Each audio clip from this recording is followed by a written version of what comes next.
Welcome to Season 4 of the Knack for Business podcast. But question of the audience, how do you finally attract steady coaching clients without chasing leads or burning out on cold sales? That's exactly what Kimberly will share, how workshops can replace the old sales funnel and give you a clear 3-step formula to fill your coaching practice with clients who already trust you. Our guest today is Kimberly Crowe from Entrepreneurs Rocket Fuel. Kimberly is an international inspirational public speaker and entrepreneur who has spoken on over 5,000 stages, including TEDx Las Vegas. She's the creator of Entrepreneurs Rocket Fuel and the host of Speakers Playhouse, where every week she literally hands people a mic and helps them get booked. She's also the producer of Podapalooza, the one-day podcasting extravaganza that matches guests and podcasters for instant visibility. Kimberly, absolute pleasure having you here. A TEDx talker? Hey, what more can we ask for? What's your favorite quarter saying? Hey, Bernie, it's super fun to be here. What a great show. I'm excited and honored that you took time out of your day here to be with us, to have me on your show. My favorite saying, if it's not fun, it's not worth doing. So, 1,000 stages. What drew you into the power of workshops? And it's fascinating because it's one thing to be an author, it's one thing to be a podcaster, but to be having a stage presence, that's the next level up. Well, I was really very happy to do TEDx, but an interesting thing about TEDx when you're an entrepreneur, a lot of times you're speaking to bring people a little bit closer to your programs, products, or services. And on TEDx, you can't do that at all. TEDx is just a way to get out there and to become an authority a little bit, to have sort of that proud stance of being a TEDx speaker. And I loved it. I loved being able to speak on TEDx.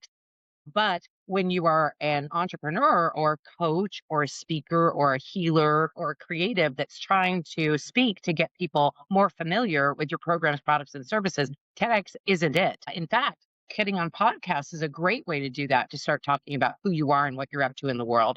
But the thing that I've found that works really well right now, that's not webinars or challenges or sales funnels, has been workshops where people actually can come in, meet you, figure out who you are and what you're up to in the world, learn from you, get a result in what they're challenged with, and then find out more about your programs, products, and services. So that's what drew me into the power of workshops. I've actually put on over 200 workshops in the last 4 years with myself and my joint venture partners.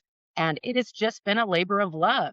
But it's also been very, very successful for both me and my joint venture partners. I was wondering if there was a formula, maybe a 3-step formula you can enlighten us with about how we could do this better.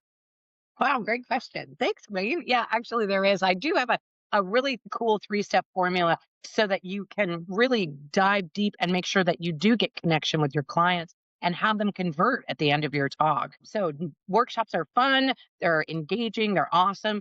But what they give you right out of the gate is connection, right? If you're doing a webinar or a recorded webinar, and you're just putting it out there to your audience, there's no real connection back and forth with them. However, when you do a workshop and it's interactive and you can have them raise their hand and come to the mic and ask questions and tell you where they're stuck and tell you what they'd really like to know, that connection that they get with you is super powerful. And that helps the relationship build so that they build their know, like, and trust. The second step of the 3-step formula is novelty. You got to have something new. If you go to a workshop, and I know you're both guys, but everybody struggles with weight, right? Like if you're struggling with losing a few pounds, if you go to a workshop and they tell you, you got to work out more and you got to eat less. Well, we already knew that, right? We want something new, like help us find a new way to lose weight. That's the new novel approach to it. So you got to have something new. And this is your secret sauce. Whatever you are as an entrepreneur, that novelty is super, super key. And then the last step is challenge.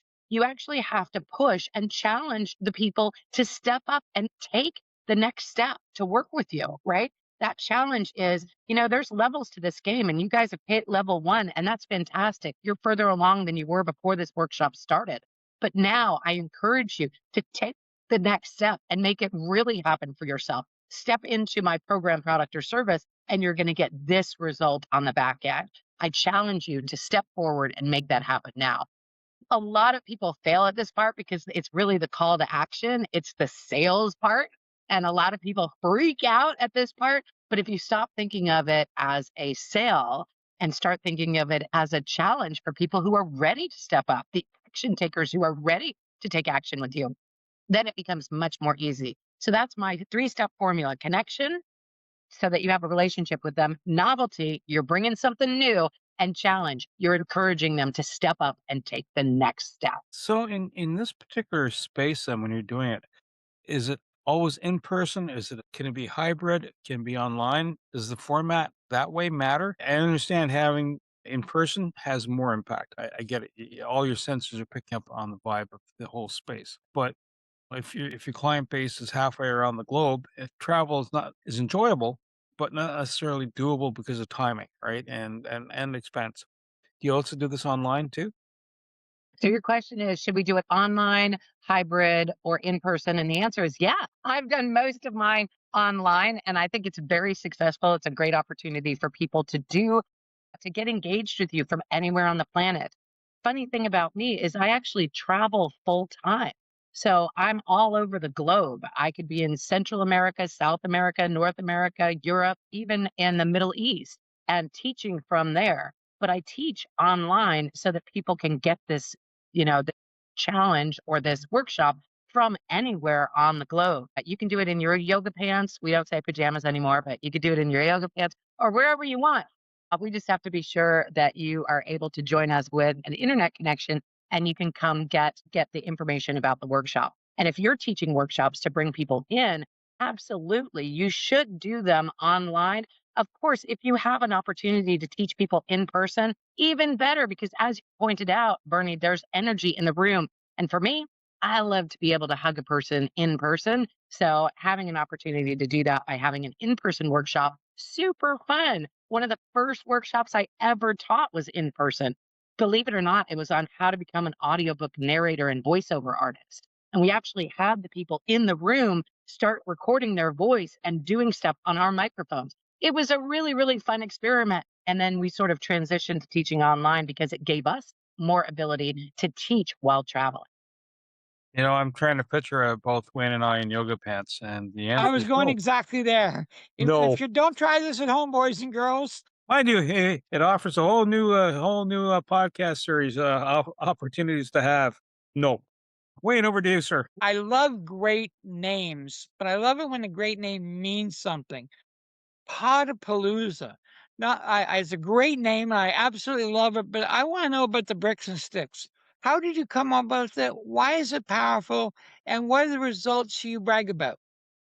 Well, I love it. Here's a tip for your audience: never name your company something that's hard to spell or hard to say. I made that mistake many, many times. In fact, one of my first companies was called I'm Hearing Stories, and it was that audiobook company. And we thought that was so clever. I'm Hearing Stories, right? And we just thought it was an adorable name. Unfortunately, people would not know how to spell it. Like, is it I am hearing stories, or I'm with an apostrophe in the URL? Or is it I'm hearing things, or I'm hearing voices, which is a completely different thing altogether. So you got to be really careful about how you name your companies.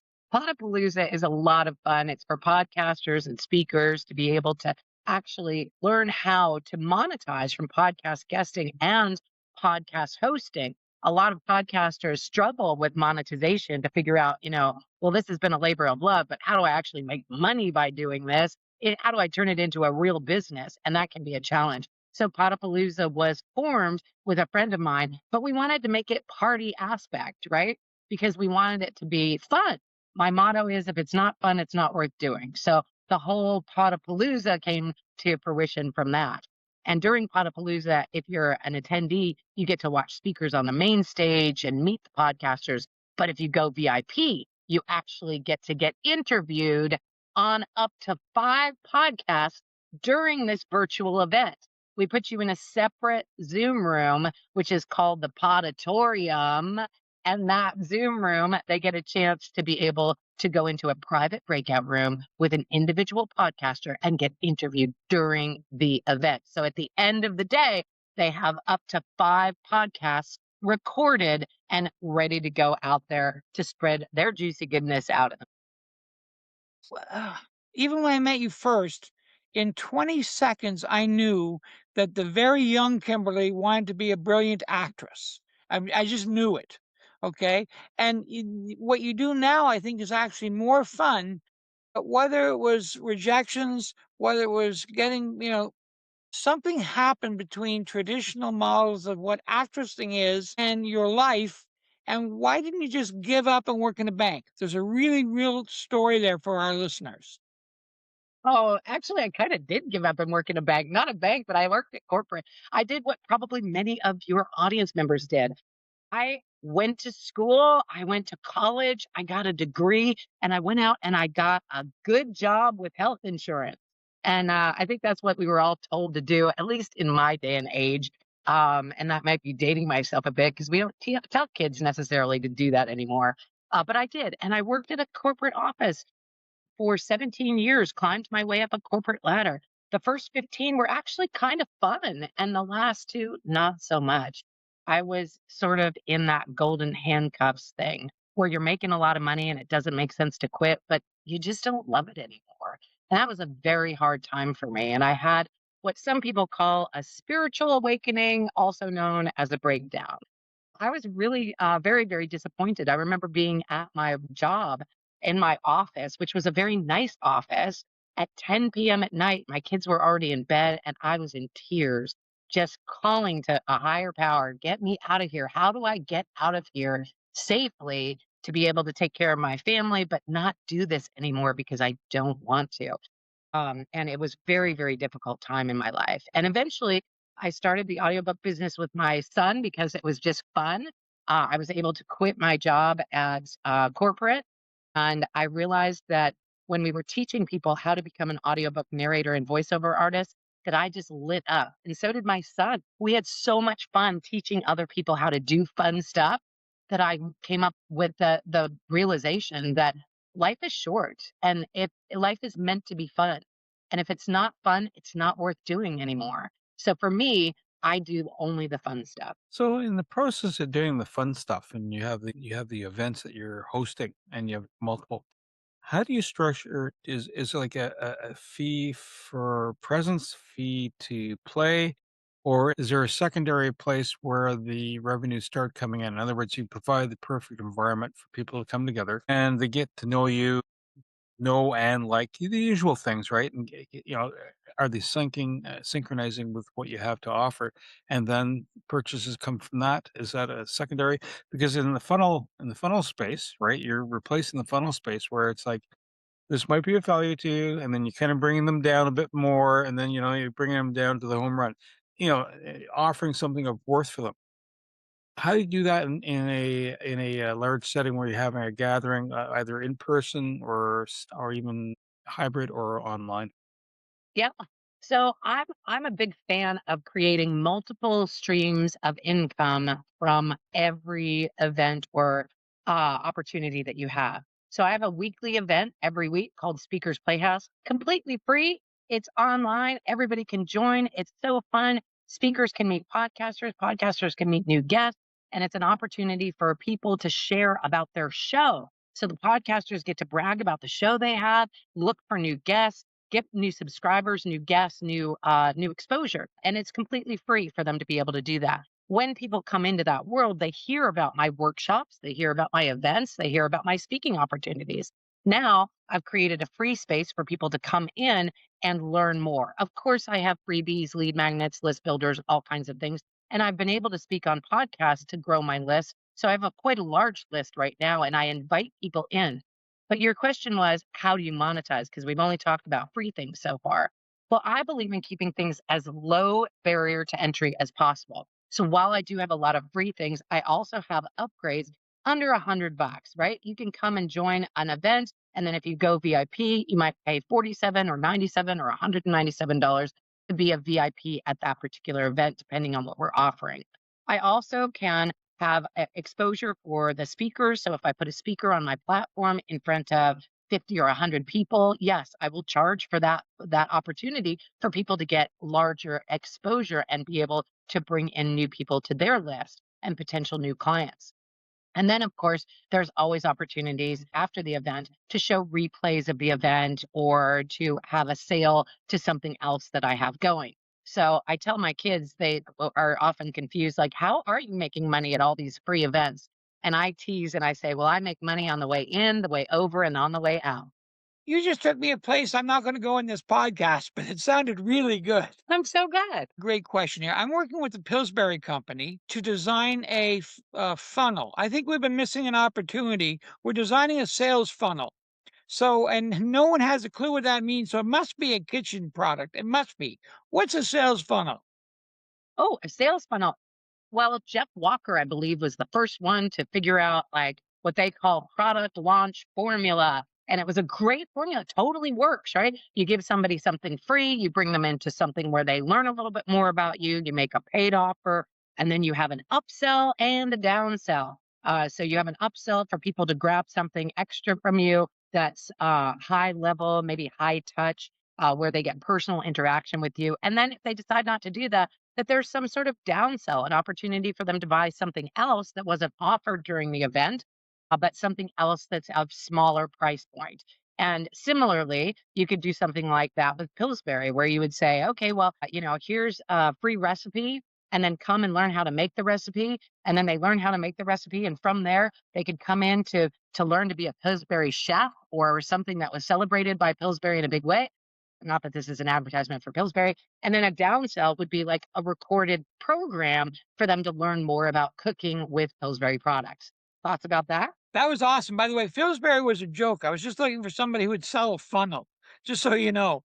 One thing that does excite me, I come from a swag background and I Yeah. love merch, Birks and coffee cups and hats and all of that. Where does merch fall into your world? Well, if I do in-person events, I always have fans and funnels and cool things that I can give. Mugs, of course, are always fun. I like sipper cups or koozies or things like that that you can give away. T-shirts, maybe, I don't know. I'm not a big fan of t-shirts because you got to have them in all different sizes. That's not my favorite. We do t-shirts for our influencers cruise that we have every year in the spring, and we give everybody that goes on the influencers cruise a t-shirt so that they can wear it all together one night and we can take a picture. But that's an expensive part of merch. I love things that are evergreen. If you're going to do merch, my tip for you is do not give away candy that people are going to eat and then throw away the wrapper. I want something that they're going to hang on to and use in days to come. That's my only thoughts on merch. I don't do a lot of it, but it's got to be there for the people who everybody learns differently, everybody connects differently. We're going to get a little deep here and talk about the 5 love languages. Are you familiar with the 5 love languages? Do you know Mr. that? Graham. Yeah. So 5 love languages.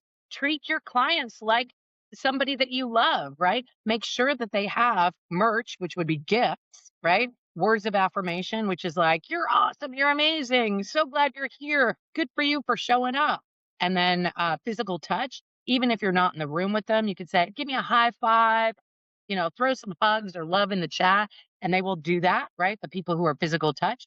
Then you have quality time. Workshops are great for quality time because you're showing up and you're with them. Quality time for me, that's a big one. So show up, look in my eyes, and let me know that you're there for me. Super powerful. And there's one more: physical touch, words of affirmation, gifts, quality time. What's the other one? Of service. Do something for them, right? Say, hey, if you step up and join my whatever program, I will do this for you. So I do have a workshop creation lab that I teach. It is free to attend. Of course, you can step up and be a VIP and get some bonuses, including me promoting your workshop to my entire audience. So that's a serve, right? If you don't have a big list, having somebody else promote your stuff, that's huge in service. So yeah, love on your clients a bunch of different ways. Merch is just one of. So when you're seeing people setting up their workshop, what are the typical, geez, I wish I hadn't done that because it's going to give you a headache. What are the pitfalls or the bumps that people typically, unwittingly run into?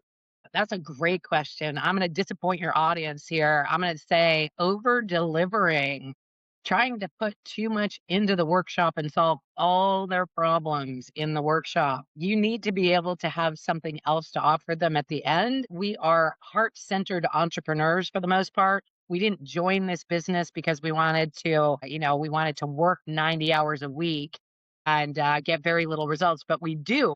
We work a bunch to be able to support people. Over deliver because we want people to love on us and think that they got real value. But in the workshops, over delivering is probably the number one problem people have. And that also goes right along with over promising. You cannot promise somebody from a free workshop, that you're going to help them build a six-figure event, or that you're going to help them, launch a $20,000 program and get it filled. You can't do that. You have to promise a smaller step that they can take in that workshop. And people like bite size as well. If I promised you that in a 90-minute workshop, I'd get you to write a book, would you want to even pay $7 for that workshop? Probably not, because you know that that's just not going to get you the real result that you want, which is a book you can be proud of. So I think it's one of those things where you don't really want to overpromise. That's a big mistake that a lot of people make. The second thing is you got to leave time for your call to action.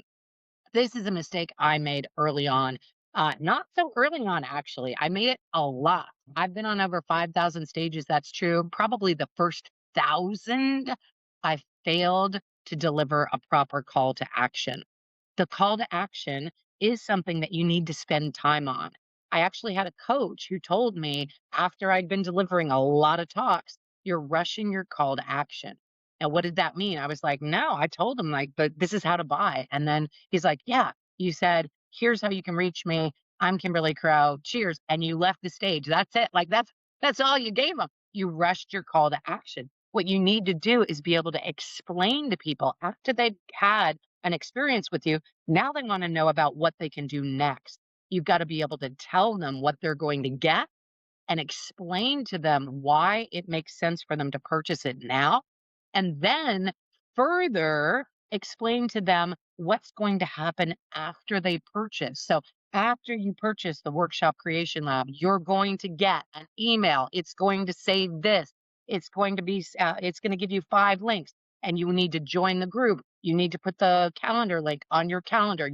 And spend time talking about that while you're in your talk. You need to make sure that you're not rushing your call to action and having people say, wow, she was nice. I think I might join her stuff. Wait, who's the next speaker? Right? That it's too much of a loss to lose the audience when you've got them there and then you fail to make a proper call to action. So that's 2 big mistakes. It almost sounds like a user interface. So when you're on a website and someone will say, "Hi, just do this and register here," and then I'm trying to follow the path, and all of a sudden, if you're not techie, it's like that comes to a hard stop. So set the expectations and what they're going to see next. That way, they have a framework to keep following the bouncing ball. And one other added question to that: do you structure your call to action as you know, go here, register for this, you'll see this. But you don't give them the whole fire hose treatment all the way down to, at the end of this whole training session, you'll lose 50 pounds and you'll be blonde, blue eyed, and you're living in Tahiti. That's a good question. So I do have a tendency to explain the promise, what they're going to get as a result. And we all are very proud of what we created. We are all very proud of the details of the workbook that we created and the videos that they're going to get and the hands-on program and that they're going to be invited to a Facebook group and all the different things that we've created. But that's just the how. What you need to promise them is what they're going to get as a result of it. I don't give a crap about your 50-page workbook until I know what your 50-page workbook is going to give to me, right? What am I going to get out of the 50-page workbook? So there's a phrase that says nobody needs a saw. They need a hole or they need a cut piece of wood, right? So you got to go and speak to what they need and how your thing is going to solve it.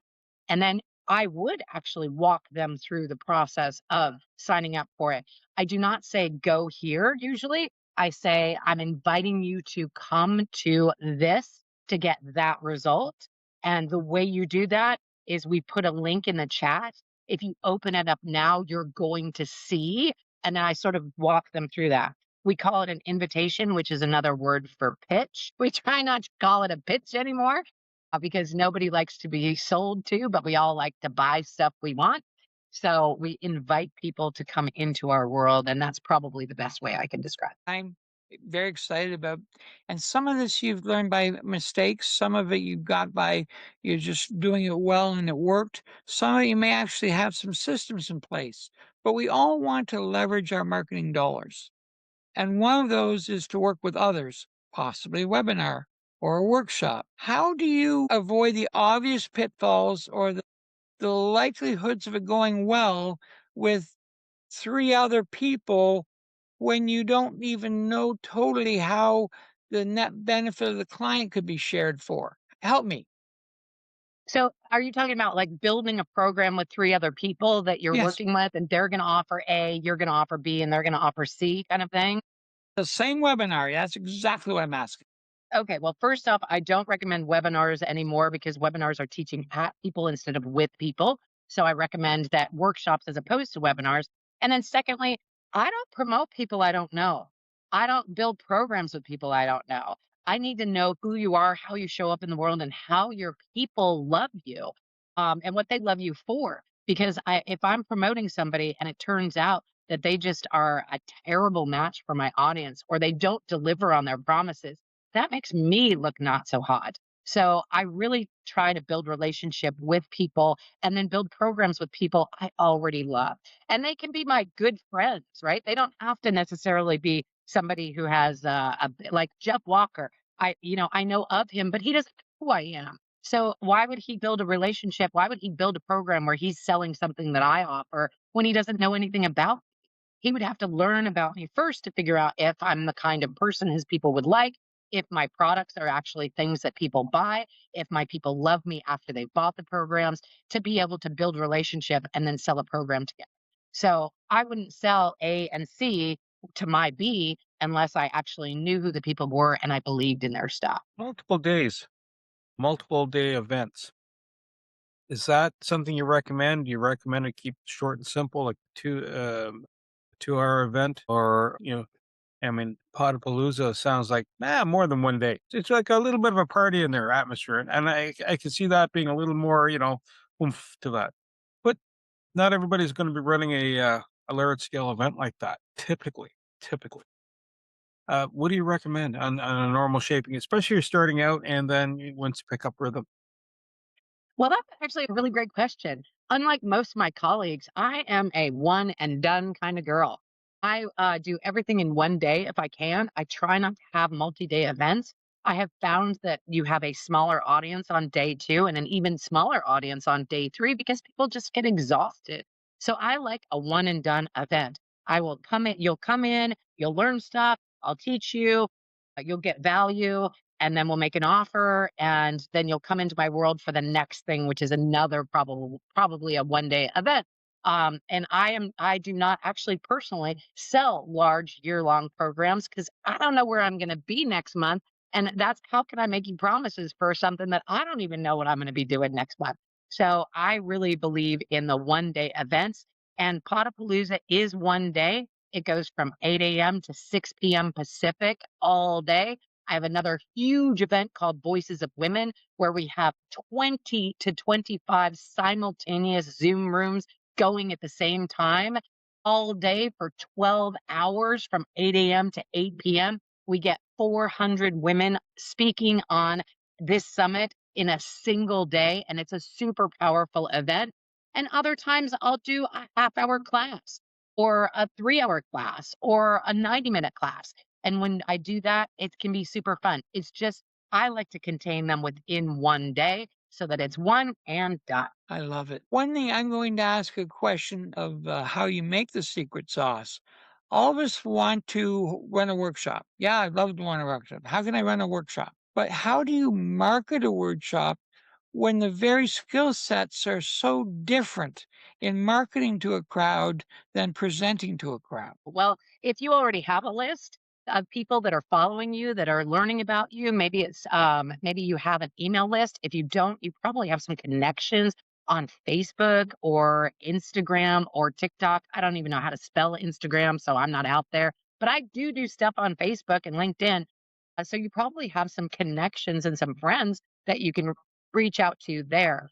If you don't, you probably have, maybe you have some other business partners or friends that are in business that have a similar audience to what you're looking for. So I serve an audience of entrepreneurs. It can be coaches, authors, speakers, healers, creatives, but those are all kind of in one bucket of entrepreneurs. I do not help service based entrepreneurs, though, that are, I'm sorry, product based entrepreneurs that are like donut shop owners. I don't do that. Those are not my people, right? They don't want to get on summits and talk about their donut shop nationwide and internationally. They just need people locally. So you've got to have people that have the same audience as you. And then you partner up with them and maybe have an opportunity to change audiences. And I'll send your free gift to my audience. You send your free gift to my free gift to your audience. And then maybe we do a joint call where we teach something and we each teach something if we like each other. And then maybe we promote each other's a workshop beyond that. So it could be a variety of different things, but start from where you are. Find people that also serve your same people, even with a similar product. I've had people on my stage that teach about speaking all the time, and I teach pretty much about speaking. But there's different ways to do that. There's different offers that are out there, and people, believe it or not, like different people. There are people who will come and hear me and be like, "Wow, that chick talks way too fast. I could never work with her." And that's fine. They'll go find somebody that speaks slower and is more their style. Meanwhile, people who love my energy will come into my world and work with me. That way, I don't have to pretend to be somebody I'm not, and neither does the other person. And the client gets served by the people who are most suited to that. Bernie, you heard it here. This woman dissed donuts. She dissed Tim Hortons. That's how un-Canadian. Now I know why there's a problem. How dare you? I love Tim Hortons. The first time I ever went to Canada, people were like, "Have you had Tim Hortons?" And I'm like, "I don't even know what a Tim Hortons is." And they're like, "You haven't had Tim Hortons? We need to drop everything. We're going to drive." And I was like, "Well, what is it? Is it like, is it I had no idea. Is it a book? Is it like, I didn't know what a Tim Hortons was." And then I went and had it. Woo! They're donut holes from heaven. They are fantastic. Horton, here's a hoop. There's also one other donut shop that's here in Ottawa. They do a custom, super expensive called Susie Q. One Yeah. donut, it's like getting it's like getting a cake. It's like, oh my gosh, yeah, sugar burst. I'm segueing. I'm going to bring us back though. When you're on say a podcast, is this part of the funnel process then? Would that be fair to say? And conversely, then with the workshops, also remind people to tap into the podcast to keep the resonance going with the audience that the audience that wants to be part of that picture. Is that also keep them in touch? Is it to provide a touch point for them later on? Yes, Bernie, you're absolutely right. One of my favorite things to do, and one of my highest recommendations, is get on podcasts. Get on 2 shows a week. That's 100 podcasts a year. If you can do that, imagine even if their audience is only 50 people, it could be tens of thousands, but it could be as small as 50. So what? If you get into 50 people a year and you do 100 of those, that's 5,000 humans you've gotten in front of that you would not have normally gotten in front of. It's an amazing way to grow your know, like, and trust, and be able to be known before you're needed. I've been on obviously 5,000 plus stages. And when I walk into a room at an event for one of my colleagues, people will say, "You're Kimberly Crow. I've seen you everywhere." And that's really powerful for me to be able to walk into a room and have people already know who I am because they've seen me and I've become known before I'm needed. So tell me about starting a process with designing a workshop. What kind of budget's appropriate? How many hours does it take to blue sky? How do we get from I'd like to do a workshop to it's at 9 a.m. Friday morning? Well, first off, I will tell you what one of my mentors told me. If you want to write a book, what you need to do is go to Canva, create a book cover, and then put it out on Facebook and say, "I'm about to write this book and it's coming out in spring 2026," right? If you put it out there and you say you're going to do it, now you're on the hook. Now you got to do it. So that might be the first step people can make. Really, content comes almost last. I made the mistake early on of trying to build out my entire, I did deliver a 6-week course in the early days. In my 6-week course, I was like, okay, well, what am I going to teach on the 4th class in the afternoon? What am I going to teach then? And I tried to build out all the content beforehand.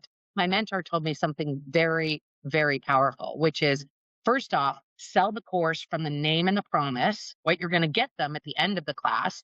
And then on day one, this part's super scary. Are you ready, Wayne? Are you like, I freaked out when I heard this.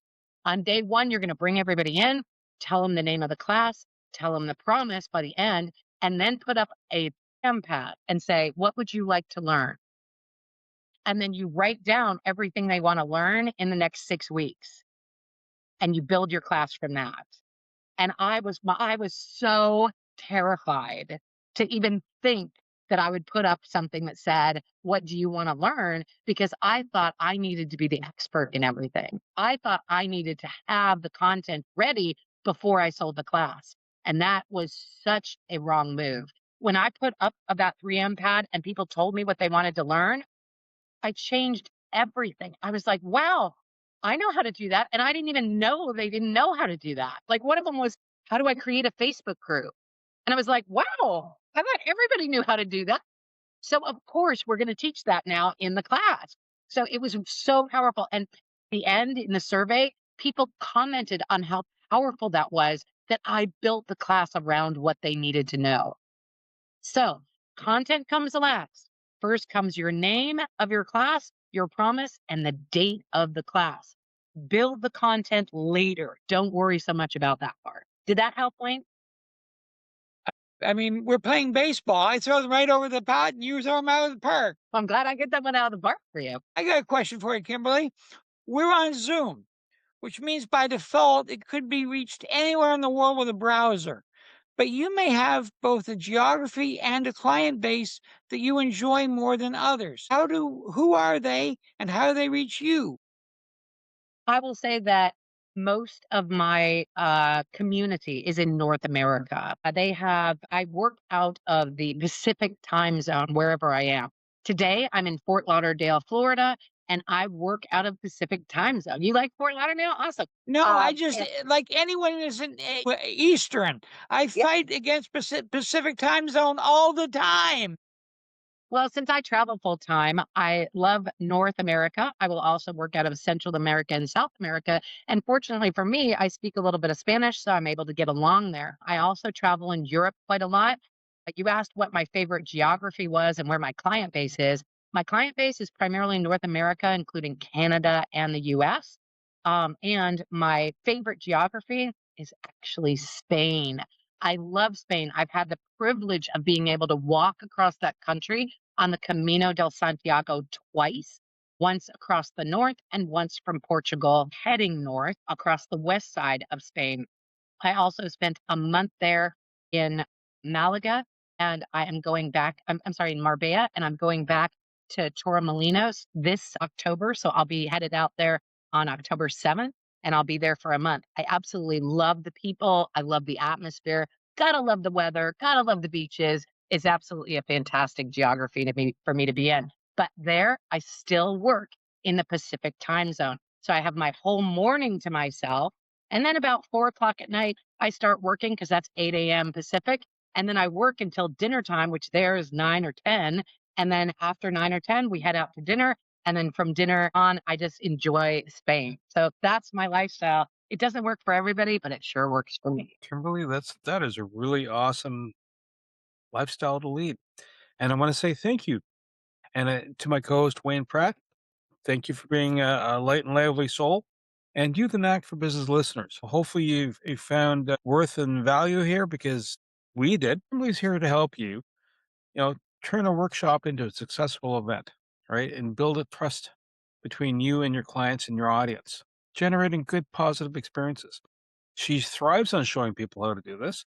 Reach out to her. She's a great contact. Wonderful soul. To reach the podcast hosts, email them at info@creativeinsight.com or by the website creativeinsight.com, spelled KREATIVISIGHT.com. To reach Wayne at his email, wayne@motive8u.ca, that is MOTIVE, the numeral 8 and the letter u.ca, or his website, motive8u.ca. If you would like to be a guest on this podcast and share your knowledge, let us know. We would also appreciate your feedback on the content or format. Check the show notes for more details. For these podcasts, we like to acknowledge the support and thanks to the following people. Carl Richards from Podcast Solutions Made Simple, a renowned podcast expert. Fred Crouch, who is the Property Wizard podcaster, where Bernie is a co-host. Jovan Strika from At Hive, a co-working space that is more than just a space. Then Melanie Weber, Bernie's invaluable business partner, and Wayne Pratt from Motivate You Inc., who serves as both a coach and co-host of these podcasts. Disclaimer. Please note that the Knack for Business podcast episodes are meant solely for educational and general informational purposes. The information and opinions contained within are not intended to be professional advice on any subject matter. The thoughts, views, and opinions expressed by the participants are their own personal beliefs and do not represent the views of the podcast hosts or any affiliated organizations. It is important to note that this podcast is not a replacement for consulting with certified experts in your area who possess knowledge of your unique situation. The hosts of the podcast, along with any participants or affiliated groups, do not take responsibility for any actions taken or not taken based on the information presented in this episode. It is highly recommended that individuals seek guidance from their own personal advisors in fields such as accounting, law, or other pertinent areas prior to undertaking any actions or making decisions that may impact their financial, legal, or other aspects of life.